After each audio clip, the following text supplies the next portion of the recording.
I welcome you all for today's webinar. Myself, Gayatri. I work as a program manager at Vartana. So in this webinar series, today's webinars, we are particularly focusing on this topic called Lead the Change, Transform Your School into a Green School. So let's get started with the agenda of today's meeting. So the agenda is, first we'll start with introduction and session objective. Then we'll talk about what is Green School, its importance and its benefits. Then we'll also look upon what is the role of a school leader and teachers looks like, and what are the practical solutions you can adopt at your school. Then we'll close with the feedback. So for today's objective, we have very crucial and three important objectives. One is that how school leaders can equip with practical and holistic framework for embedding this sustainability across your institution. Then we'll also look upon what are the strategies that can link curriculum, policy, engagement, and infrastructure. Then we'll also look upon inspire schools to work towards becoming the credible UNESCO aligned green school. So for this webinar, we have collaborated with SDG. So Schools Doing Good have been is a member of Greening Education Partnership by UNESCO. They have dedicated in helping schools across India to embed the sustainability at the heart of the educations. So for today's webinar, we have two experts come to our, especially to our webinar for conducting this particular topic. One is Inika Kandwal. She is the founder of SDG and she's also a certified sustainability consultant and facilitator who has conducted multiple workshops across India on empowering school leaders and teachers, making sure that they have better idea and insights about sustainability and able to implement those ideas to make the school green one. And we have Garishma Mohamaya, who is also an advisor at SDG. She's also a pedagogy specialist and trainer. She's also founder of Eduverse. So Eduverse is a global education platform, which is also to empower school leaders to inspire to build better classrooms. So we have two experts today. So I want all of you to welcome our guest speakers for today's webinar. And I would request every participant to please engage with our expert speakers here. Ask a lot of questions, get insights, make this entire session a very fruitful one. I welcome Inika and Garishma. Thank you for collaborating with us. Please take it forward. Sure. Thank you so much for the kind introduction, Gayatri. Hi, everybody. Good afternoon, and thank you for spending your precious weekend hours here with us at this webinar. I'll just get into a quick introduction. Like Gayatri mentioned, I'm a sustainability consultant and facilitator. My experience in facilitation is actually with designing and creating workshops, especially related to climate change. I've done it across schools of all kinds, international schools to government schools as well. Greshma, do you want to add on anything about your background as well? Good afternoon, everyone. So nice to see all of you on a Saturday afternoon. My name is Greshma Mohamaya. For last 17 years, I've been in the education industry. I've trained more than 5,000 plus teachers now.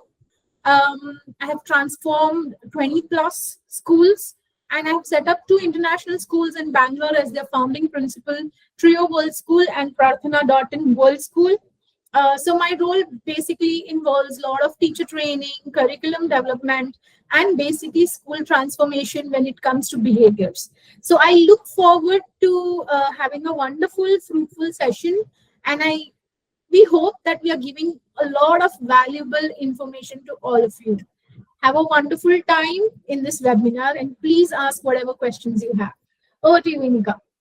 Okay, thank you.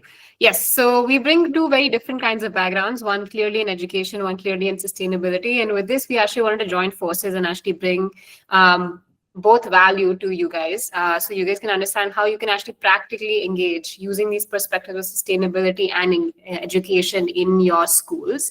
Okay, I'll dive right in. We'll go into what we're actually going to be talking about today. And before we do that, we actually want to get information from all of you. So I'm just going to be launching a few polls from my side. I hope you guys can all see and also answer these polls.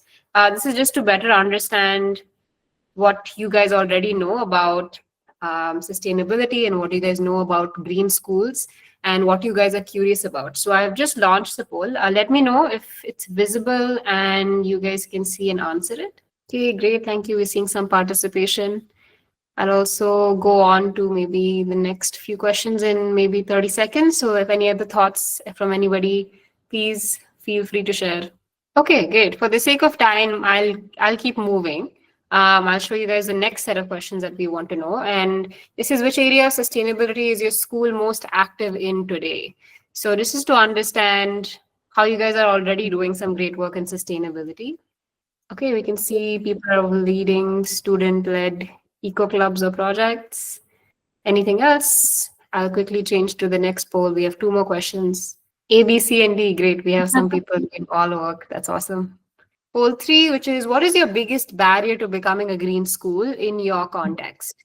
So this is a very insightful question. We hope you guys can give us your answers here, because this is for you, for us to know, and so how we can help you particularly. I think one of our questions here, we began with what is a green school, and we gave you guys options. And we can see that some of you guys have already understood that green school is actually quite a holistic concept. And at SDG, at Schools Doing Good, this is what we talk about. We talk about the 4 Cs, which is curriculum, code, community, and campus.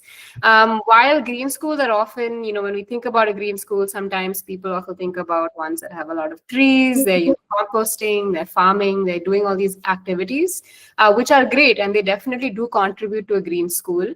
However, green school needs to be a bit more than that. It needs to be holistic. It needs to actually be sustainable. By sustainable, we mean that it needs to sustain itself. Can the school not rely on as many resources, as many dependencies, and can it fuel itself based on its natural resources, based on its human resources, based on its community as well?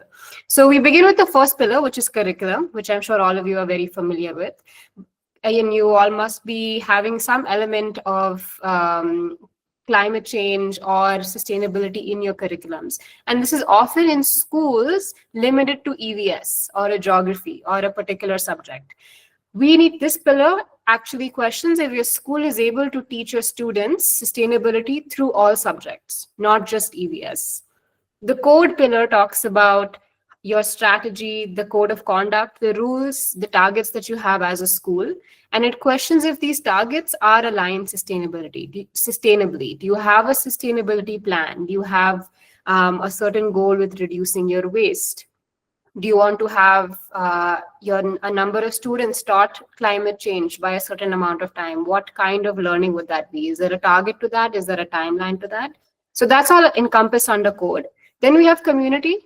This is a pillar that talks about who is involved with the green school in your school, who's involved in sustainability. Do we have students? Do we have staff? Do we have leaders? Do we have managers? Do we have administration? And the reality of a green school is that all of these people are involved together. And we're going to be focusing on school leaders and teachers today, but a green school is obviously encompassing all of them. Lastly is the campus, the pillar of campus. So while you are teaching about sustainability, while you have goals and plans, and while of course you have a community of sustainable stakeholders, is your campus running sustainably on a daily basis, not just a one-time activity? We often see schools with just a composting project that is alive for half the year, and then next term it's not alive anymore.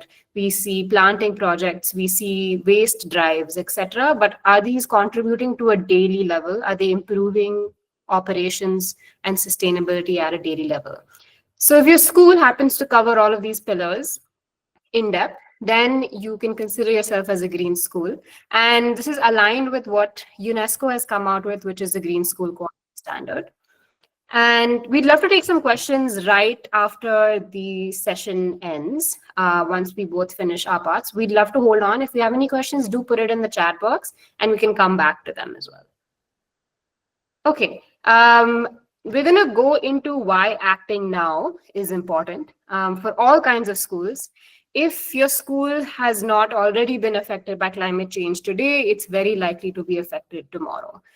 These are some snips from the news that already talk about what's happening with Indian schools and how climate change is already affecting them. Climate change in the form of polluted air. We have schools being banned on, not banned, but we have schools shut down for days because the heat is too much, or there's a lot of air pollution. Schools and buses cannot run because of all these elements. And there are lots of reports that talk about education being at risk because of climate change. So this is one of the most important reasons why we started Schools Doing Good and we started SDG, because schools are already impacted today while they don't have the tools to adapt to what's happening. And the next is obviously the policy. We have the national policy talking about green schools, and we even have CBSE coming out this year with their mandatory green school rating, so that you can see the national policy and all of these huge stakeholders actually talking about green schools. And it's already kickstarted here in India. Getting ahead, starting now, will actually help you long in the future, where you don't have to make as much effort. Starting today obviously has longer rewards and more rewards in the future. Lastly, the national education policy that came out in 2020 also emphasized the need for sustainable education alongside learning environments. So learning environments here is key, because while we talk about sustainable education, we have EVS and we have all these different subjects, we don't talk about the environment we're teaching them in. So is the classroom that they're being taught in, is it a green classroom? Is the school actually practicing the things that they are teaching about? These are already important questions and helps us act now. And lastly, becoming a green school is actually very much aligned with all the boards here in India, from the state CBSE board all the way to the international boards that are taught across schools. Sustainability is integrated in these boards across different levels and also across varied subjects. And it's also very important to actually have these elements out there in practice more explicitly, so your school can also become a green school. So this will not be an effort that is not aligned with the curricula. It will actually allow you to fulfill a lot of more criteria of your existing curricula that you teach in school. And this table summarizes a few of these. So you can see your CBSE and state board is obviously determined by the NEP, and there's lots of focus on green skills and the green school rating. And then you have ICSE talking about interdisciplinary projects, encouraging community involvement. And IB and Cambridge also come out with a lot of personal projects, and their focus on personal projects are also very green school aligned. Okay, before I actually give it over to Grishma and we go into how you guys can actually integrate green practices or make your school a green school, just leaving you after this webinar today, we want to briefly talk about the benefits. And the benefits are large, and they come across different categories as well. We have actually seen higher performances in test scores in students that are actually part of green schools compared to students who are not in green schools. We also see a reduction in carbon emissions. You can see that there's a solar power plant that has been installed in these schools in rural Punjab, and it's actually brought down a significant part of their emissions. And of course, after all of that, it also leads to cost savings for schools. So there are lots of different benefits across admission, retention, as well as financial benefits for schools. We can see that a rainwater harvesting project in Bangalore school has also allowed them to save so much more money on a daily basis because of 50 lakhs per liter of water being saved per year. All of these benefits also translate into longer term benefits. So you have essential new skill developments, because we talk about climate change and it's a very realistic local topic. Students actually develop key skills like creativity, negotiation, innovation, and all of these skills that are needed to tackle real world problems today. They also, your school becoming a green school allows your students and your teachers to live in a healthier environment. So your staff is more attentive, so are your students, and then also your attendance seems to improve. So a lot of benefits of green schools. And now I'll pass it on to Grishma, who will actually walk you guys through what you guys can do to implement green practices. Yes, thank you so much, Inika. And whatever I am going to share with all of you comes from my experience of implementing these strategies and ideas in the schools that I have worked with. Okay, so what's my role as a school leader or a teacher? Generally, what happens when we talk about sustainability, they, like Inika said, it is more of a social science concept that has to be introduced. But in reality, it should be a whole school approach from top to bottom, and every role in school has a sustainability footprint. For example, starting with the principal and administration. If I, as a principal of the school, do not talk about sustainability or do not follow it, no one is going to even believe or support or even think about it, right? Of course, in my next slide, I will tell you what are the small things that we can do as a teacher and as a school leader to have a green school or have a sustainable school, right? So principal also involves in strategic planning, right? So the planning of anything and everything that we do has to start from principal. Second is your facilities manager and procurement officer. So they need to ensure that, because they are the ones who decide what comes in the school, right from your cleaning products to stationery to canteen items. So I think there we need to be a little more mindful on choosing sustainable materials that make the invisible difference. Because earlier, of course, earlier the concept was that all these sustainable products were more expensive, but I think that's not the case anymore. Even a sustainable stationery is almost the same price as a normal stationery. Teachers, wonderful teachers, you have the loudest influence, because you are shaping how students think, not just what they learned, but what they see and what they think as well. So it's not just about celebrating 5th June as an environment day where we have the maximum wastage of paper, where everyone is making charts and all of it. And then charts, what happens to those charts? For 1 month, they are put up on the pin-up board and then right straight to our bins, and it goes for a waste. Okay, so it's not about just that environment day, but it is more about daily modeling. I see so many teachers just doing a simple thing like forgetting to turn off lights of the staff room of a classroom, right? Or how you use your paper, how you handle the leftovers, all of it is your teacher's role. And we all know that your students are watching you, right? So you are the biggest example of sustainability for our students.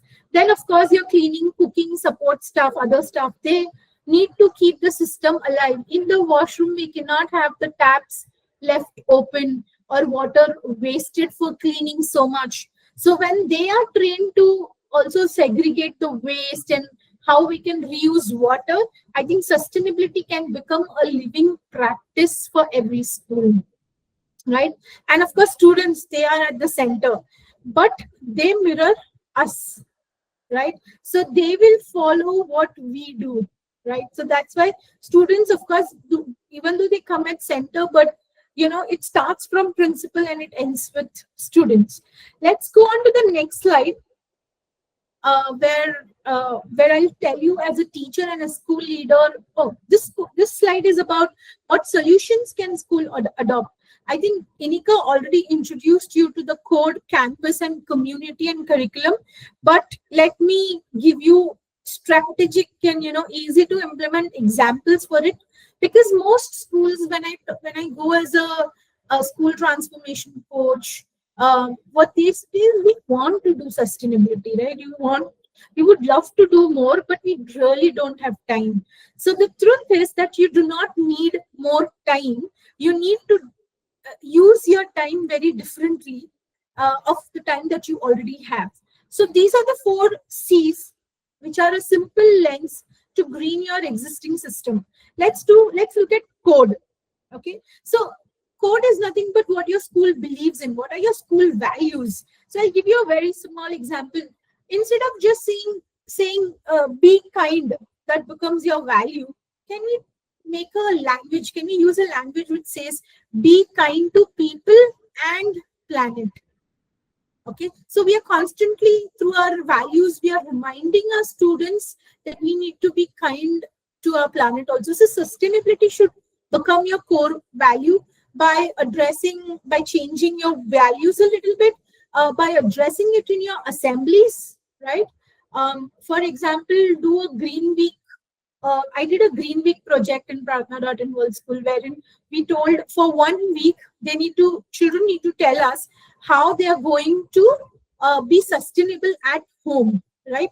They have to come up with ideas and they have to share their ideas, and then we kind of give them a green badge. So children it was made into a practice instead of just doing a chart. Campus is your physical environment.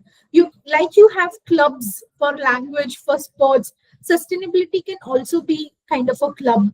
We also did a small thing when I was in Trio World School. um, on campus, what we did was we kept big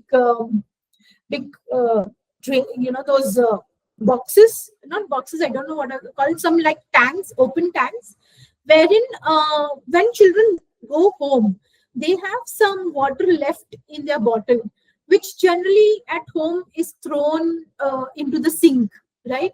So we requested all the children to kind of empty those their water bottles in that tank that we had kept when they go from their school building towards the bus, so that they can empty. It was not a forceful thing, it was not a compulsion, but when they saw, they emptied their water bottle, and we collected so much of water that could have gone for a waste. And we use that water for gardening our trees, for cleaning and all those purposes. So we saved a lot of money as well. And of course, sustainability became a part of our school culture. Community. So you can always identify your partners in your around your school, the NGOs, your parents, who have already helped and who have already done these drives and initiatives. So have children connect with them. Have your children go to such drives, be a part of it, so they understand that it's a community and you have to work towards our community. And of course, fourth is your curriculum. Instead of changing the whole curriculum, can we ask teachers to just reframe one question or one topic or one project, through a sustainability lens, right? I'll give you more example of it, but let's reflect for 1 minute. Take 10 seconds and tell me which C out of this four you think is strongest of your school, and which C needs a little more attention. I want you to quickly reflect on it. You can type the name, the C in the chat box. One C which is strongest in your school. It could be a code, or it could be even a curriculum or a community. And one C that needs a little more attention. Come on, can you see which C? Curriculum. Prakash, do you feel curriculum is strongest in your school in terms of sustainability? That's amazing. I really appreciate it. Great. Let's move on. And now in the next slide, let's look at where the transformation begins. Because it's not by adding more work, but by just greening the work or changing the work that you already do. So let's look at the left table first. At the teacher level. So if there are teachers here in the group, what can you do at your level where you don't need different approvals? Let's avoid thermocol, balloon, single-use plastic completely from our decorations. It has to be stopped completely at once. Okay. We need to reuse and repurpose classroom materials. So what you can do is you can repurpose the old charts, use a lot of Velcro that you can remove it, and then, reuse the same paper again and again, right? So it saves your school's money, as well as your school becomes a greener school. So instead of having just during the plant chapter going on, having a plant and making children, sow the seeds and, grow the plants, and then plants are just dying off, you can have one plant for your class, wherein every child is responsible of taking care of that plant. Okay. That way, again, it saves your money. You are also making your classroom a little more purifying the air in the classroom. And most importantly, what you're doing here is you're making your students responsible, right? Where we generally underestimate them, here through this project, you are making them responsible, and you can have them record the growth of the plant. A lot of things you can do around when one plant becomes the responsibility of that particular class. You can add a weekly green thought or an action, like we did the green project. You can give one action, one idea to children, and let them follow for that one whole week. Like how you do word of the day, right? in your assemblies or in your classroom, just do one green action. Okay, let your children do that for 1 week and then give them the next idea, right? So you're already making it a part of their lives and not adding anything. Okay, you can use a lot of waste materials like bottle caps for counting, the wrappers for sorting, your boxes for sorting, all of it. Use a lot of waste materials for your teaching aids. So these are just few ideas that we are doing in our classrooms. So I thought I would share with you, because teachers have really loved these ideas in the schools that I have worked with, and they're very happy that they are able to contribute to the planet. Next, at the school leader level, again, I think it is the school leader and the management who first needs to decide that we will go, all our events will be balloon free and flex free. We will not use balloons for decoration, right? What we did in my previous school was we kind of for all your annual day decorations and costumes and your other events, we made a bank, a reusable decor bank. So we kind of keep reusing our decoration for different events. Once it made, we at least use it for 3-4 years. Okay, so that is something that saves a lot of your time, energy, money, resources, everything. Okay, you can move, instead of printing invites always and notices for parents, I think we can go digital, which most of the schools are doing it. But if you are not doing it, I would request you to move digital, because then you save paper there. You can review canteen and waste system. In both the schools that I worked with, they were providing food to children.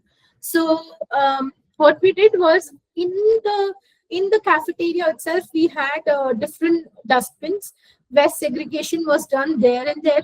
Then we also showed them how you can convert it into compost. So it was also a learning and also something that was part of their everyday.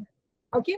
And then, of course, as school leaders, I think we need to recognize our staff and children. So giving that recognition for children on to your teachers who are really making your school sustainable and green, and giving them those badges and giving them that recognition. I think that's more very, very important.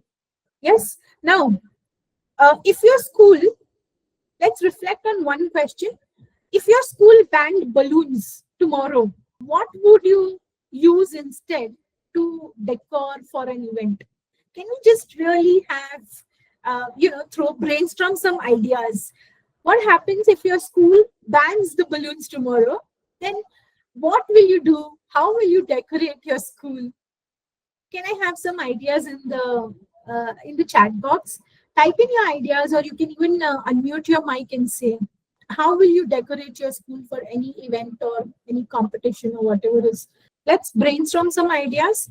What we did for our last Independence Day was, instead of having Independence Day written on paper, we painted it on a cloth and then we used it. So now it has been folded and kept, which can be reused next year. And maybe for many years it can be reused. So something like that. Set up a reusable decor. Lovely. Thank you for sharing, Mr. Prakash. I think I'll move on because we have a limitation in time. Let's move on to the next slide, where we bring in sustainability classroom. Because I feel it's not just social science that can contribute to sustainability, but every subject can contribute to the sustainability thing. And you don't need to add a new textbook, but just add a new question or a new activity. Okay. So for example, in math, in a typical activity for a math, when you're doing a bar graph, is you will make a bar graph of how many boys and girls are there in the classroom, or the student height. But instead of that, can we do a bar graph of showing daily waste generated by each class, and how can we reduce it by 30%? Right? So that gives us a little more awareness of how much waste are we generating from our classrooms. Okay. Second, science. We generally explain photosynthesis maybe through a video or a chart, right? But rather, can we also explain how trees help balance, school carbon emissions, and what will happen if every student planted one tree, right? So it's just tweak of the activity, tweak of the questions. In English, we generally ask them to write an essay or a story about how your summer vacation went. Instead of that, can we ask them to write a story imagining a city that has achieved zero waste, and what happened, how everything changed, right? So yes, again, a change of question. Extracurricular, instead of just organizing a sports day, can we plan a zero waste sports day? How will you avoid using plastic bottles, balloons, and how will you manage waste that comes out of from the materials used in sports day or annual day? Okay.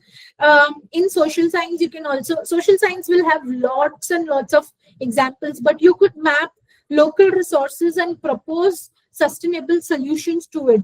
Students love solving real problems. Let's go to next slide. And that's how sustainability moves from just assembly talk to a classroom practice, when every subject owns a piece of it. So leadership sets the tone, teachers model it, staff sustain it, and the students multiply it. The four C's that we have shared with you and the ideas that we've shared with you, the small daily actions, that makes it visible. And the classroom and the curriculum integration makes it a permanent part of your school. So I would like to close my session by saying that sustainability is not an event, it's a culture. Okay, build one green choice at a time. So tomorrow, from all the ideas that we've shared, just take one idea and implement it.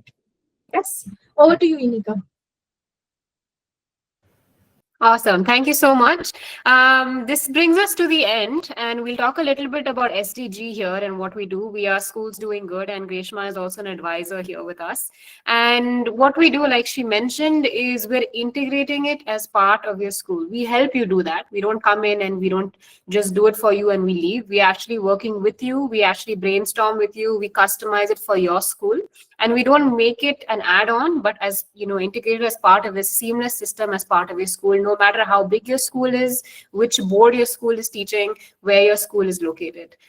These are a few pictures of our previous work that we've done in terms of workshopping, and everything begins with learning, and that's what schools are all about. And we have a few images over here of our past work. We work with different kinds of schools, and then I'll just quickly briefly touch upon on what we do and how we can support you. So we have three main services as part of SDG. And the first one is cross-curricular student programs. These can be between 2 to 4 months. We like to keep it between 2 to 4 months or customized, but nothing shorter than this, because we want to actually come in and engage students for a long period of time so they can actually work on a project, implement the project in school, and actually help your school become more green. These projects are local and hands-on, which means that for each school, this can look very different. It's going to depend on where your school is located, what the problems for your unique school are, and also the kinds of how many students you have on board, who is willing to engage. And we're going to create a program customized for your school. The second is teacher and leadership training. Similar to this webinar, we're going to be talking to teachers and leaders of your school and ask them to come up with practical and collaborative solutions, train them and equip them with the skills to implement this at the classroom level and at the school level as well. So it starts small with classrooms, and then it moves on and has a bigger impact across the school. So starting from that step 1 to step 100, we are there for you all the way through our training program. And this can be, again, between 8 to 10 hours, depending on what your school needs, how we think we can best serve your school, and again, it's customized. Lastly is the school SDG GEP certification.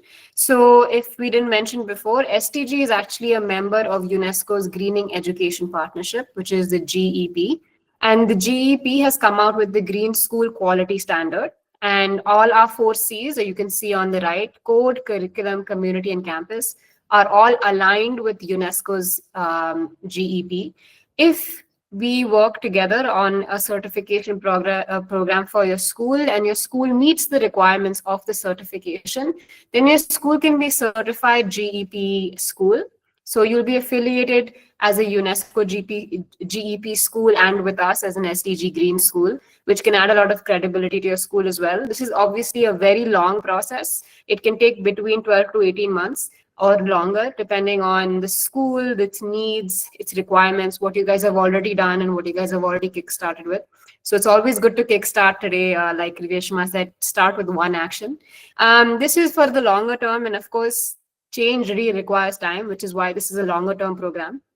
But to start today, you can obviously start smaller with the other two services, which is bringing in students to engage in with your green school or teachers and leaders as well.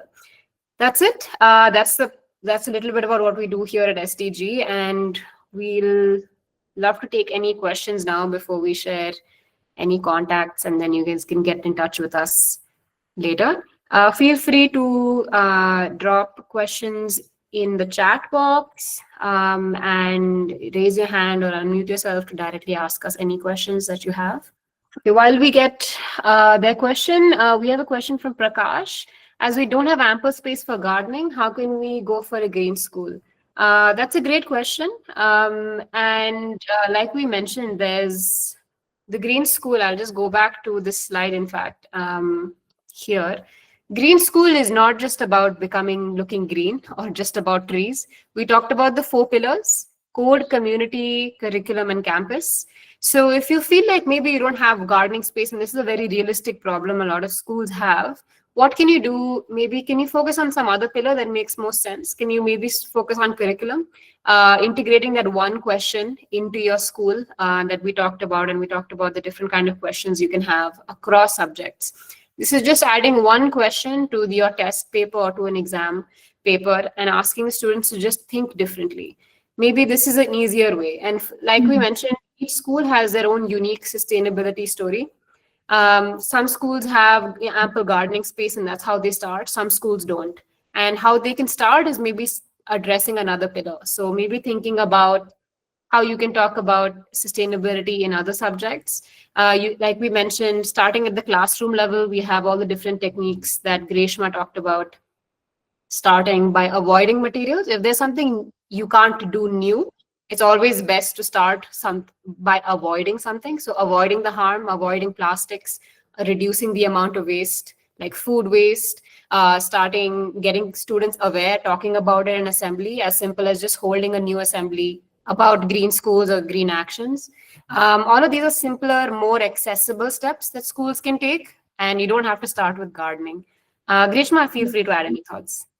Yeah, I think Mr. Prakash has already mentioned that they can go for curriculum. They can go with curriculum. Yes, you can get in touch with Inita for that. And also, I think the very quickest thing you can do is just stop balloons. First thing you can do is just stop balloons and think of another alternative that you can. And like you said, Mr. Prakash, you can set up a decor bank also, reusable decor bank. It's very easy. You don't have to have space or anything to do all. And I think Mr. Vasu has a question. I think that's more for Vartana. So Gayatri, if you're there, I think you can get in touch with them. If no more questions, or if you feel like you may have questions later, we are obviously here, and we'd still love to connect and reach out. Sometimes there's a lot of information and we don't know what to ask, but no problem. We are here. You can also get in touch with Vartana here. The number and the email is out here. You can also get in contact with me and Greshma by looking at our emails and our numbers here. Our email for STG, we have a separate email, which is contactstgindia@gmail.com. If you wish to start exploring what this conversation can be about, how can we start building a green school today? What are the small steps we can take? And just want to have a conversation, we're happy to have that conversation with you and help you get there and start thinking in the right direction. Feel free to reach out to our email and we can set something up. Thank you so much, Inika and Greshma, and thank you everyone. It was a wonderful engagement with both of you. Thank you so much. Looking forward for more such webinars. Have a nice day and have a nice weekend, everyone. Thank Thank you. you. Bye.